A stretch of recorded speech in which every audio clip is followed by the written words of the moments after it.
코스피 시장이 1900포인트를 넘어선 이후에 추가 상승이 가능할지에 대한 관심이 굉장히 큽니다. 자, 미국과 중국에서 불러오는 훈풍들이 국내 시장에 영향을 미칠 수 있을지 점검해봐야 될 텐데요. 오늘 발표됐던 중국의 HSBC PMI 지표는 다소 소강 상태죠. 과연 어떤 영향을 미칠지 살펴보도록 하겠습니다.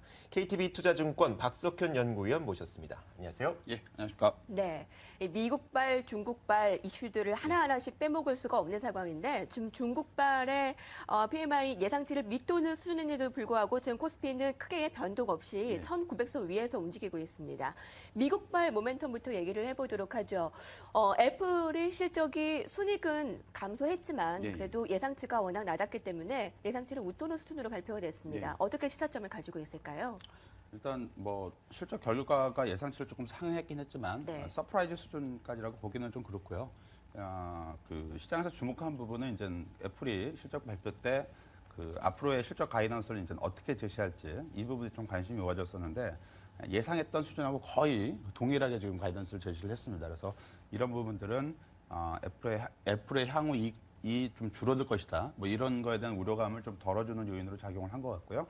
그런 요인들이 아무래도 그 시간의 거래에서 애플 주가를 좀 끌어올리는 요인으로 작용을 했다라고 볼 수 있을 것 같고, 뭐 국내 시장에서 관심이 가는 부분은 애플이 이런 실적을 이제 발표를 하게 됐을 때 우리나라 기업들은 이제 어떤 영향을 미칠까 이 부분에 관심을 가질 수가 있는데, 그 애플의 이제 그 서플라이 체인이라고 하죠. 그러니까 부품을 공급하는 업체들의 어떤 입장에서 보자면 그렇게 나쁘지 않은 어떤 그 결과인 것 같고요.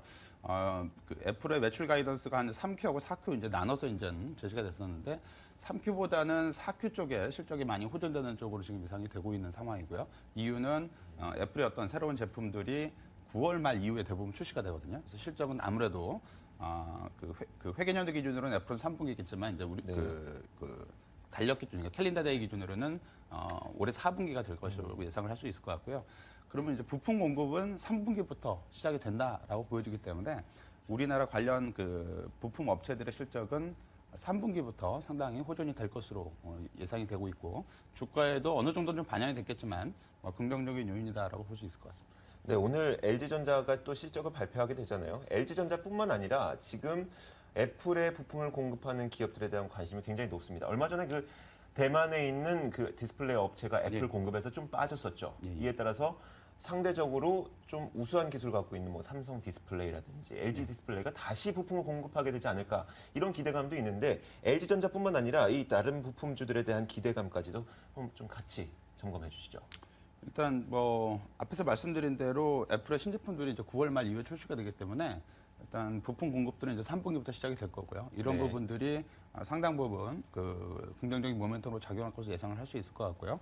국내 업체들도 이런 수혜를 좀 받는다라고 볼 수 있을 것 같습니다. 다만 이제 그 우리나라 이제 대형 IT주들 어떤 실적 전망을 보게 되면 그렇게 싹 좋지는 않습니다. 그러니까 그 애플의 부품을 공급하는 좀 그 중소형 부품사들 같은 경우는 긍정적인 어떤 실적 전망을 가져갈 수가 있는데, 대형 IT 업체들의 실적 전망은 그다지 좋지가 않고요. 오늘 뭐 LG전자 실적 발표 예정이 되어 있는데 LG 디스플레이도 지난번 발표 때 실적이 뭐 괜찮았었죠. 근데 이제 그 하반기에 대한 전망 자체는 그렇게 이제 공격적으로 가져가지를 못하고 있는 상황인 것 같고요. LG전자도 아무래도 계절적인 요인도 좀 있기 때문에 가전회사라서 그런 영향들이 조금 미칠 것 같은데요. 실제로 그 우리나라 IT 수출이 6월 달부터 좀 둔화가 좀 시작이 되고 있는 것 같고요. 그래서 하반기에 대한 전망이 그렇게 썩 밝지는 않다. 따라서 그 IT 대형주들에 대한 판단에 있어서는 공격적으로 가져가기는 조금 어렵지 않을까라고 보고 있습니다. 네. 이어서 중국의 모멘텀 아니면 이슈로 얘기를 넘어가 보도록 하죠. 10시 45분경에 나온 중국의 HSBC PMI 지수는 47.7로 컨센서스 이 예상치 48.2보다 하회를 한 수준이었고, 전월 48.2보다도 하회를 했습니다. 그 의미를 한번 찾아볼까요? 일단 그 중국에서는 그 PMI 지수가 이제 제조업 그 경기 전망 이제 지수라고 이제 볼 수가 있겠는데, 이 제조업 PMI 지수가 두 가지로 발표가 됩니다. 하나는 이제 국가통계국에서 발표하는 PMI가 있고요. 다른 하나는 이제 HSBC죠. 그러니까 그 외국계 이제 그 대형 투자은행을 볼 수가 있겠는데, 여기서 이제 조사치를 발표하게 되는데요. 두 개가 다른 점은 국가통계국에서 발표하는 PMI 수치는 국영 대기업을 중심으로 좀 이루어져 있고요. 그리고 HSBC PMI 지수는 아무래도 국영 대기업보다는 규모가 약간 작은 그리고 약간 포부는 좀 많습니다. 이런 그 기업들을 대상으로 하고 있는데 두 개가 차이 나는 점은 그 국가 통계국에서 공식적으로 발표하는 PMI 지수 같은 경우는 50을 하회하지는 않았습니다. 이제까지. 네. 둔화되긴 했지만 계속 이제 50 이상을 기록을 하고 있고요.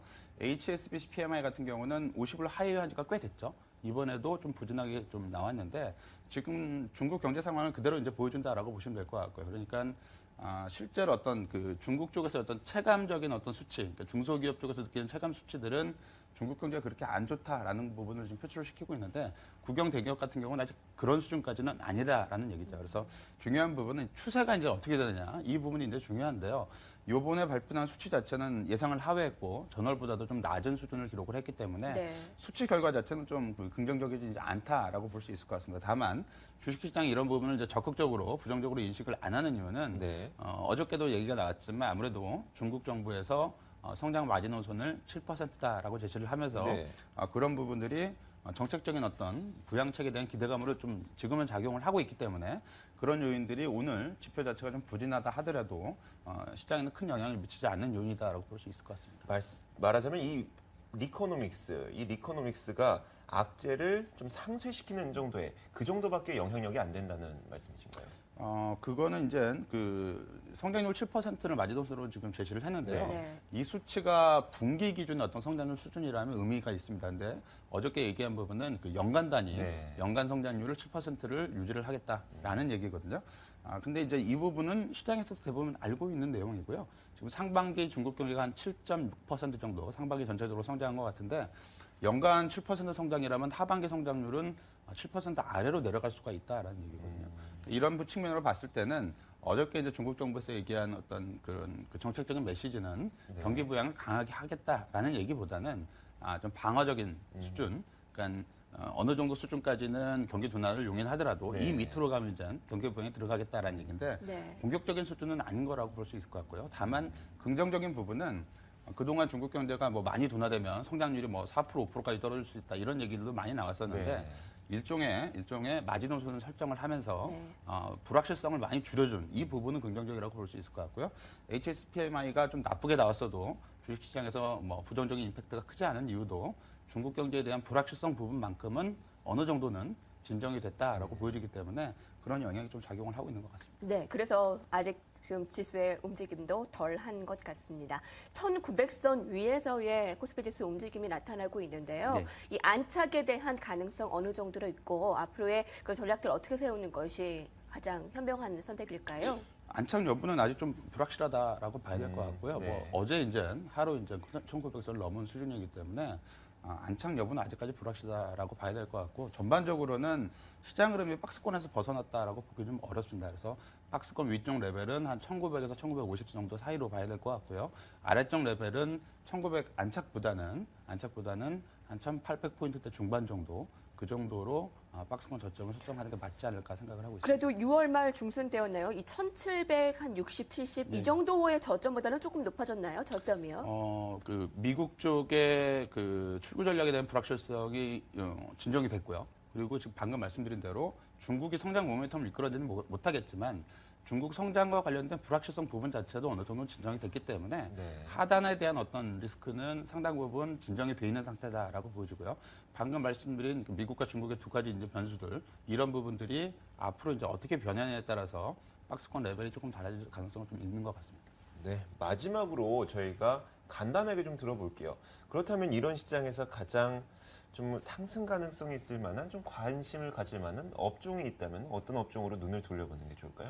지금 현재는 3분기 모멘텀이 좀 살아날 수 있는 업종을 관심을 좀 가져야 되는데 네. 뭐 수출주보다는 아무래도 내수주 쪽에 관심을 좀 더 갖는 게 낫지 않을까 보여지고요. 그 전까지는 IT와 자동차를 많이 말씀해 주셨는데. 예, IT 같은 경우는 그 지금은 모멘텀이 많이 떨어지는 대표적인 업종이라고 볼 수 네. 있을 것 같고 자동차 같은 경우는 IT 이전부터 조금 약간 우려감이 좀 작용을 했었죠. 네. 성장에 대한 불확실성 요인 때문에. 근데 다만 자동차주 같은 경우는 실적이 예상보다는 괜찮습니다. 우려했던 것보다는 괜찮기 때문에 자동차주에 대한 우려는 그렇게 크지는 않은 것 같고요. 다만 위쪽, 그러니까 성장 모멘텀 자체는 아직은 없기 때문에 약간 박스권 흐름 정도 네. 그런 쪽으로 봐야 될 것 같고요. IT 같은 경우는 생각보다는 좀 약화되고 있는 흐름이기 때문에 지금 선택적인 입장에서는 그렇게 좀 선택 자체가 좀 유효한 선택은 아닐 수가 있다라고 보십니다. 역시 지금 상황에서는 내수주로 정리를 해보겠습니다. 자, KTB 투자증권 박석현 연구위원과 함께했습니다. 오늘 말씀 감사합니다. 예, 감사합니다.